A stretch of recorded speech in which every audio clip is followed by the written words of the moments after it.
ॐ अथ श्रीसुदर्शनकवचं प्रसीद भगवन् ब्रह्मन् सर्वमन्त्रज्ञ नारद। सौदर्शनं तु कवचं पवित्रं ब्रूहि तत्त्वतः। नारद उवाच शृणुष्वेह द्विजश्रेष्ठ पवित्रं परमाद्भुतं। सौदर्शनं तु कवचं दृष्टादृष्टार्थसाधकम्। कवचस्यास्य ऋषिर्ब्रह्मा छन्दोनुष्टुप् तथा स्मृतं। सुदर्शना महाविष्णुर्देवता सम्प्रचक्षते। ह्राम्बीजं शक्तिरद्रोक्ता ह्रीं क्रों कीलाकमिष्यते। शिरः सुदर्शनः पातु ललाटं चक्रनायकः। घ्राणं पातु महादैत्य रिपुरव्यादृशो मम।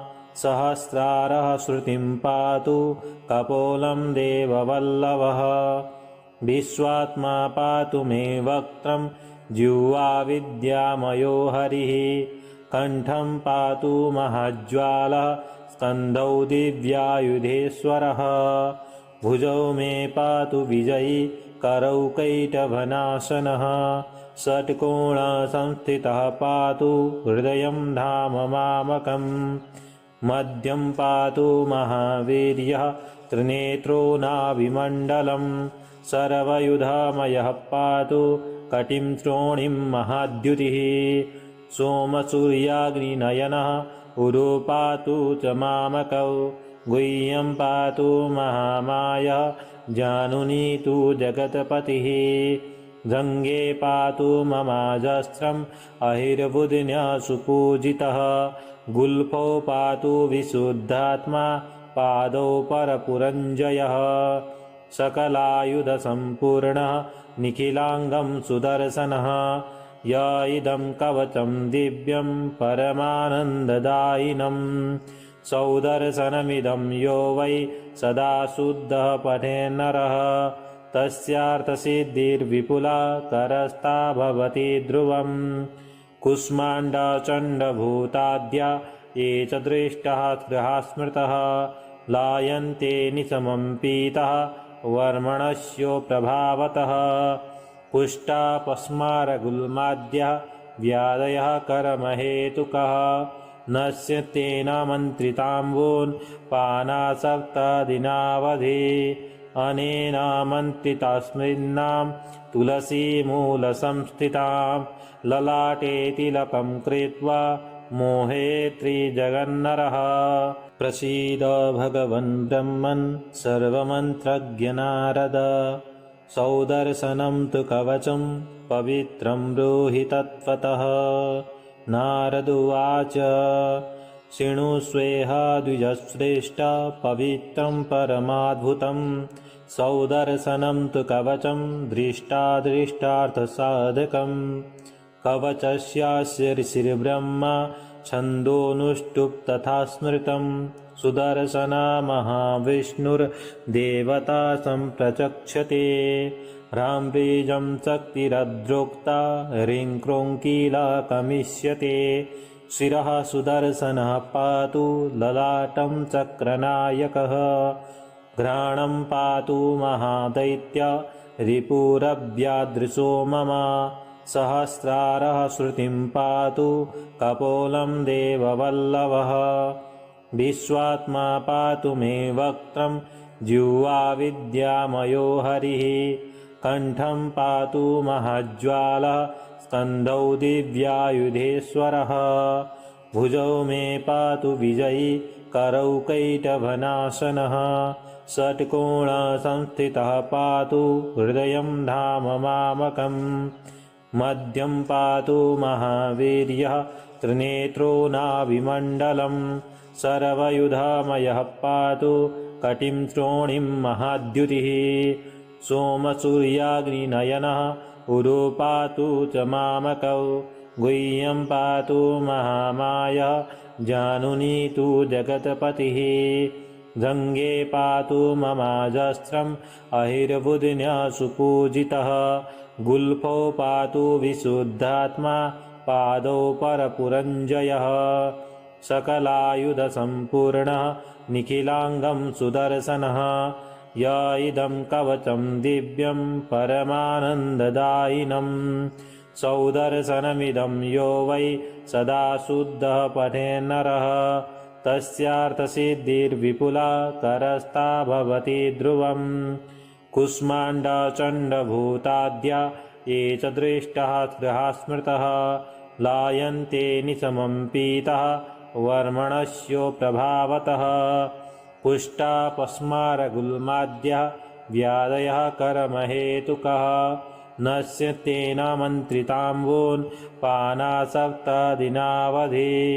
अनेनामन्त्रितास्मिन्नां तुलसीमूलसंस्थितां ललाटे तिलकं कृत्वा मोहेत्रिजगन्नरः प्रसीद भगवन् ब्रह्मन् सर्वमन्त्रज्ञ नारद सौदर्शनं तु कवचं पवित्रं ब्रूहि तत्त्वतः नारद उवाच शृणुष्वेह द्विजश्रेष्ठ पवित्रं परमाद्भुतं सौदर्शनं तु कवचं दृष्टादृष्टार्थसाधकं कवचस्यास्य ऋषिर्ब्रह्मा छन्दोनुष्टुप् तथा स्मृतं सुदर्शना महाविष्णुर्देवता सम्प्रचक्षते ह्राम्बीजं शक्तिरद्रोक्ता ह्रीं क्रों कीलाकमिष्यते शिरः सुदर्शनः पातु ललाटं चक्रनायकः घ्राणं पातु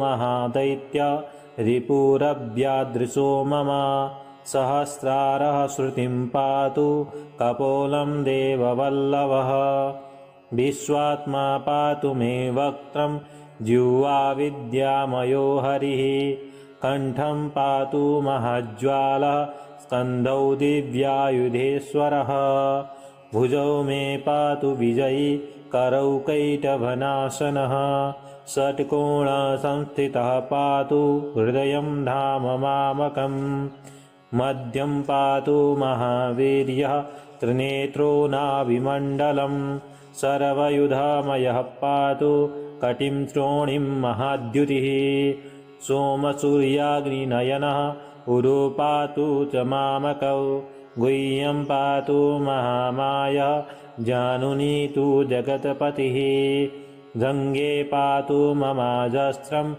अहिर्बुधिन्या सुपूजितः गुल्फो पातु विशुद्धात्मा पादौ परपुरञ्जयः सकलायुधसम्पूर्णः निखिलाङ्गं सुदर्शनः य इदं कवचं दिव्यं परमानन्ददायिनं सौदर्शनमिदं यो वै सदा शुद्धः पठेन्नरः तस्यार्थसिद्धिर्विपुला करस्था भवति ध्रुवम् कुष्माण्डचण्डभूताद्या ये च दृष्टाः स्मृतः लायन्ते निशमं पीतः वर्मणस्यो प्रभावतः पुष्टापस्मारगुल्माद्यः व्याधयः कर्महेतुकः नश्यतेनामन्त्रिताम्बून् पानासप्तदिनावधि अनेनामन्त्रितास्मिन्नां तुलसीमूलसंस्थितां ललाटे तिलकं कृत्वा मोहेत्रिजगन्नरः प्रसीद भगवन् ब्रह्मन् सर्वमन्त्रज्ञ नारद सौदर्शनं तु कवचं पवित्रं ब्रूहि तत्त्वतः नारद उवाच शृणुष्वेह द्विजश्रेष्ठ पवित्रं परमाद्भुतं सौदर्शनं तु कवचं दृष्टादृष्टार्थसाधकं कवचस्यास्य ऋषिर्ब्रह्मा छन्दोनुष्टुप् तथा स्मृतं सुदर्शना महाविष्णुर्देवता सम्प्रचक्षते ह्राम्बीजं शक्तिरद्रोक्ता ह्रीं क्रों कीलाकमिष्यते शिरः सुदर्शनः पातु ललाटं चक्रनायकः घ्राणं पातु महादैत्य रिपुरव्यादृशो मम सहस्रारः श्रुतिं पातु कपोलं देववल्लभः विश्वात्मा पातु मे वक्त्रं जिह्वा विद्यामयो हरिः कण्ठं पातु महाज्वालः स्कन्धौ दिव्यायुधेश्वरः भुजौ मे पातु विजयी करौ कैटभनाशनः षट्कोणसंस्थितः पातु हृदयं धाम मामकम् मध्यं पातु महावीर्यः त्रिनेत्रो नाभिमण्डलम् सर्वयुधमयः पातु कटिं श्रोणिं महाद्युतिः सोमसूर्याग्निनयनः उरु पातु च मामकौ गुह्यं पातु महामायः जानुनी तु जगत्पतिः जङ्गे पातु ममाजस्त्रम् अहिर्बुध्न्या सुपूजितः गुल्फौ पातु विशुद्धात्मा पादौ परपुरञ्जयः सकलायुधसम्पूर्णः निखिलाङ्गं सुदर्शनः य इदं कवचं दिव्यं परमानन्ददायिनं सौदर्शनमिदं यो वै सदा शुद्धः पठेन्नरः तस्यार्थसिद्धिर्विपुला करस्था भवति ध्रुवम् कुष्माण्डचण्डभूताद्या ये च दृष्टाः स्मृतः लायन्ते निशमं पीतः वर्मणस्यो प्रभावतः पुष्टापस्मारगुल्माद्यः व्याधयः कर्महेतुकः नश्यत्येन मन्त्रिताम्बून् पानासप्तदिनावधि अनेनामन्त्रितास्मिन्नां तुलसीमूलसंस्थितां ललाटे तिलकं कृत्वा मोहेत्रिजगन्नरः प्रसीद भगवन् ब्रह्मन् सर्वमन्त्रज्ञ नारद सौदर्शनं तु कवचं पवित्रं ब्रूहि तत्त्वतः नारदुवाच शृणुष्वेह द्विजश्रेष्ठ पवित्रं परमाद्भुतं सौदर्शनं तु कवचं दृष्टादृष्टार्थसाधकम् कवचस्यास्य ऋषिर्ब्रह्मा छन्दोनुष्टुप् तथा स्मृतं सुदर्शना महाविष्णुर्देवता सम्प्रचक्षते ह्राम्बीजं शक्तिरद्रोक्ता ह्रीं क्रों कीलाकमिष्यते शिरः सुदर्शनः पातु ललाटं चक्रनायकः घ्राणं पातु महादैत्य रिपुरव्यादृशो मम सहस्रारः श्रुतिं पातु कपोलं देववल्लभः विश्वात्मा पातु मे वक्त्रं जिह्वा विद्यामयो हरिः कण्ठं पातु महज्ज्वालः स्कन्धौ दिव्यायुधेश्वरः भुजौ मे पातु विजयी करौ कैटभनाशनः षट्कोणसंस्थितः पातु हृदयं धाम मामकम् मध्यं पातु महावीर्यः त्रिनेत्रो नाभिमण्डलम् सर्वयुधमयः पातु कटिं श्रोणिं महाद्युतिः सोमसूर्याग्निनयनः उरु पातु च मामकौ गुह्यं पातु महामायः जानुनी तु जगत्पतिः जङ्गे पातु ममाजस्त्रम् अहिर्बुध्न्या सुपूजितः गुल्फौ पातु